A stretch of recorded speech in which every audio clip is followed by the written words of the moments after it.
Bonjour, je m'appelle Marie-Ève Beaulieu. Je suis bibliothécaire à l'UQAR au campus de Lévis. Durant cette capsule, je vais vous faire une courte démonstration de la recherche par mots-clés dans les bases de données ERIC et Education Source sur l'interface de recherche d'EBSCOhost.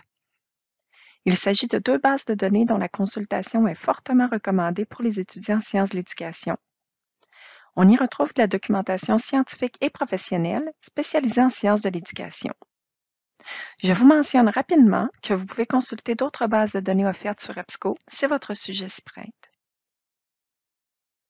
La recherche par mots-clés consiste à développer un énoncé de recherche en trouvant des mots-clés qui reflètent les concepts qui composent le sujet de recherche. Pour chacun des concepts, on trouvera des synonymes ou des termes équivalents qui permettront de repérer un plus grand nombre de documents. Il faudra également trouver la traduction de ces termes puisque ERIC et Education Source sont des bases de données anglophones qui doivent être interrogées en anglais. Ensuite, vous allez relier les mots-clés que vous aurez trouvés avec les opérateurs de recherche pour bâtir un énoncé de recherche. Pour effectuer ce type de recherche de façon efficace, nous vous suggérons de remplir votre plan de concept au préalable. Nous vous suggérons également d'utiliser les traducteurs et les dictionnaires pour vous faciliter la tâche. Je vais maintenant faire une courte démonstration.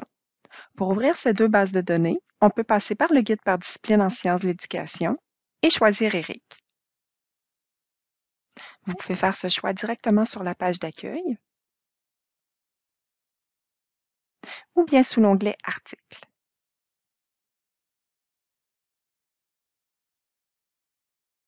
Par la suite, on ajoute Education Source.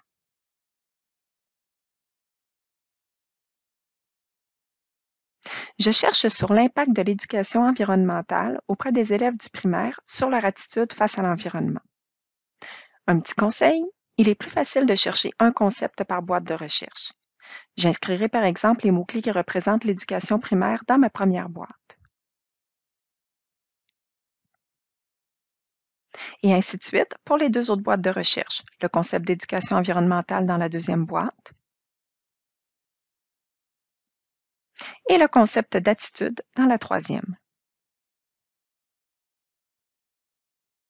N'oubliez pas que les synonymes doivent être reliés par l'opérateur OR pour indiquer au système que vous souhaitez repérer tous les documents qui comportent au moins un de ces termes de recherche. Vous pouvez également utiliser les guillemets pour rechercher l'expression exacte et ainsi préciser la recherche.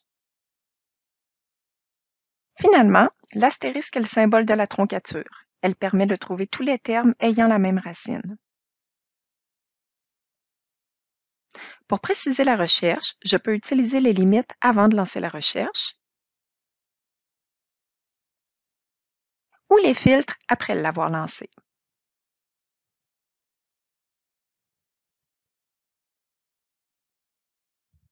On peut en tout temps retirer les limites et les filtres appliqués à la recherche.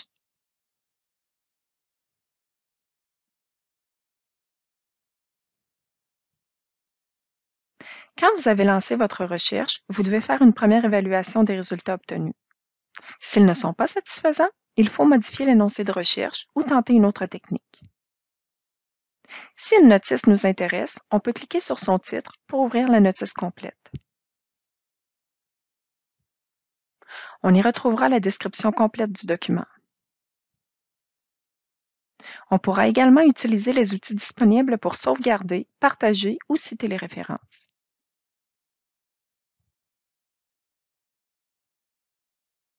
Le texte peut être accessible directement à partir de la base de données en cliquant sur Full Text from ERIC ou sur Texte intégral.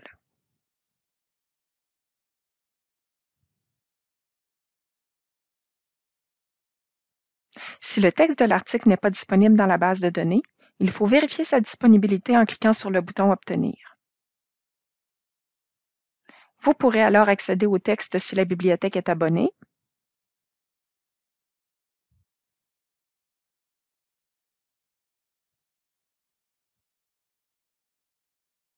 ou faire une demande de prendre bibliothèque si elle ne l'est pas.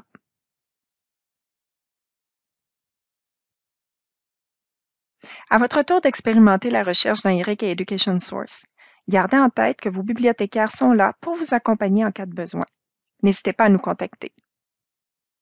Bonne recherche!